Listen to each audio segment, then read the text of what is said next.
On this video, I want to show you a technique that's going to use window sheets, crystal effects, and reinkers to create a really neat stained glass effect on the window sheets themselves. You want to take and cut an acetate piece that is slightly larger than your image, and it may actually help if you work on colored cardstock so that you can see it a little bit better how you're stamping it. You want to take your image and ink it up with Stays On ink. Black works best. So if you've got a nice dark Stays On color like the black, go ahead, ink up your stamp, and then you just want to ink it onto the piece of acetate. Give it a good push to make sure you got that kissing noise that's so important with the window sheets.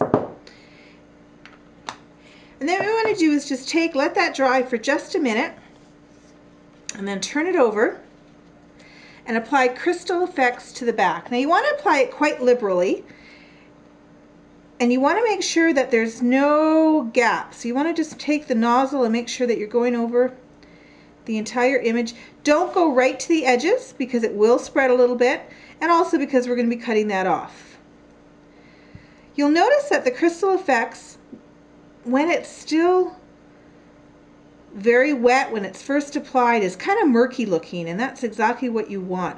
You'll find that as it dries it becomes clear, but it does give you this effect right now, which actually helps us to see exactly where we've applied it.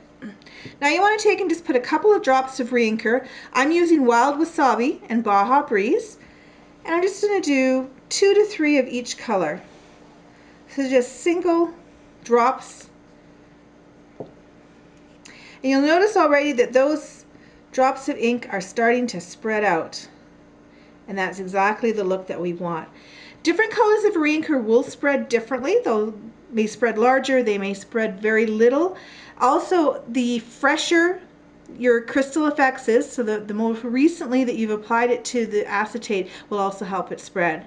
You want to actually, once you've got the crystal effects and the reinker on here, let this sit for about an hour. Make sure that it's sitting level so that your crystal effects isn't going to run off the page, and you can just let it sit to dry. Now I'm going to show you one that I've done earlier this evening, so I'm just going to move this aside. And here's a piece of crystal effects with the reinker that's been sitting for about an hour. I'm just going to take a piece of white cardstock that's cut a little bit bigger than the stamped image and just press it down on top and turn it over.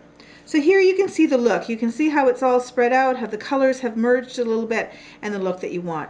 Now you can just give it a little bit of a press. The crystal effects is still sticky, but it's not going to spread any further. So what you want to do now is just take and even off the edges if you wish. So I'm going to just take and trim about 1/4 inch off each of these edges. Once you've trimmed all the edges off, the next step to complete this card is just to layer it. Here I've layered it onto Wild Wasabi, black, and then Marina Mist, added some black and Marina Mist ribbons.